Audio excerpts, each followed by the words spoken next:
বিসমিল্লাহির রহমান রহিম। সম্মানিত দর্শক বন্ধুরা, আমি ট্রান্সফার তৈরি করি আমার মতো করি। এই আমার মতো বলতে কি, গতানুগতিক মার্কেটে যত চলিত নিয়ম দেখি বা সিস্টেম দেখি বা ম্যাটেরিয়াল দেখি, আমি চেষ্টা করি তার থেকে একটু ভিন্ন কিছু দিয়ে তৈরি করার জন্য।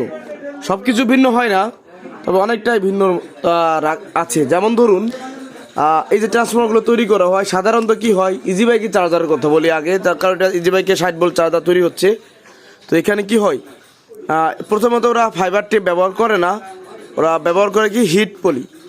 হ্যাঁ, তো হিট পলি ব্যবহার করলে কি হয়, অতিরিক্ত গরম হলে ওটা পুড়ে দুটো কয়েল সংস্পর্শে এসে যায়।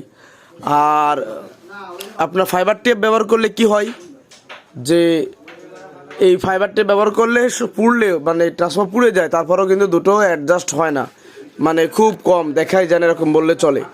এখন ব্যাপারটা হচ্ছে কি, কেন আমার ট্রান্সফরমার এত দাম বেশি হয়, কেন পাবলিক ভয় পায়, এক প্রকার ভয় পায়। যারা কোয়ালিটি চেনে তারা বলে যারা ঠিক আছে, কিন্তু যারা কোয়ালিটি চেনে না, এরা মার্কেটের 5 এম্পিয়ারকে 20 এম্পিয়ার ভেবে নিতে, বা 10 এম্পিয়ারকে 20 এম্পিয়ার, মানে এরকম আর কি, মানে যা এম্পিয়ার আছে RMS এম্পিয়ার, তার থেকে মানে কি বলবো, এক কথায় ঠকবাজিটা তাদের ভালো লাগে। তো দেখুন, আমার এই যে আমি ট্রান্সফার তৈরি করতেছি, প্রথমে কিন্তু একটা লেয়ার পেঁচিয়ে গেছি, তো আবার পেঁচাতে হবে। তো গতানুগতিক সবাই কি করে জানেন, অধিকাংশ লোক, যে এরপরে আমার এই সাইডে আবার পেঁচা যায়। হ্যাঁ, এটা পেঁচানো যায়, কিন্তু এটার ভবিষ্যৎ খুব খারাপ। তো আমি কি করি, আমি প্রত্যেকটা আমার সব ট্রান্সফরমার এরকমভাবে তৈরি করা, যে আমি একটা লেয়ার পেঁচানোর পরে এটা সেপারেটিং করে দিই। এবার আর এরপরে আবার পেঁচাবো, যদি প্রয়োজন হয় আবার সেপারেট হবে ওই লেয়ার আর এই লেয়ারের সঙ্গে, তারপরে আবার পেঁচাবো এরকম। এখন কথা হচ্ছে, যখনই আমি এখানে ফাইবার টেপ ব্যবহার করব তখন আমার দাম বেড়ে যাবে।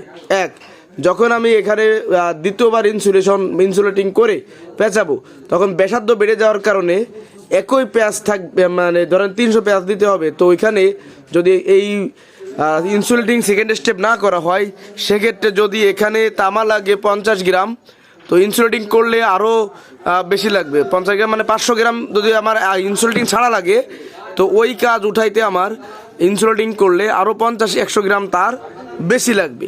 আমি এই যে ইজি বাইকের চার্জারটা বাদাই করতেছি, এটা আমার 900 গ্রামের তার করা।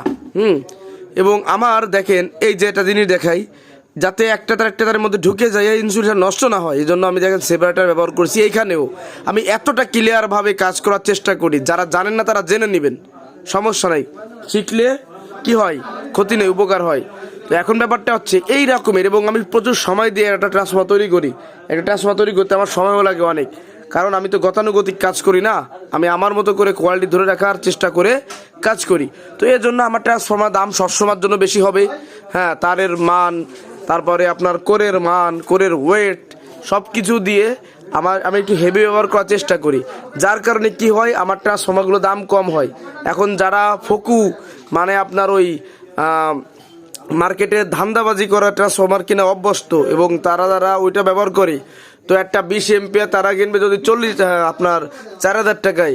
আমার একটা 20 এম্পিয়ার, কথার কথা বলতেছি, মনে করেন মানে 65 20 এম্পিয়ার, ওটা আমি কিন্তু 6000-7000 টাকার নিচে পারি না, সব কিছু দিয়া খরচ আসে অনেক প্রচুর। তো সব কিছু মিলাইয়া এই কারণে আমার ট্রান্সফরমারের দাম একটু বেশি হয়। কে কি বললো আর কি না বললো, দেখুন, এটা পিছনে ঘুরে দেখার সময় কারোই নাই, আমারও নাই, ঠিক আছে। আমি আমার গতিতে কাজ করি, আমার মতো করে।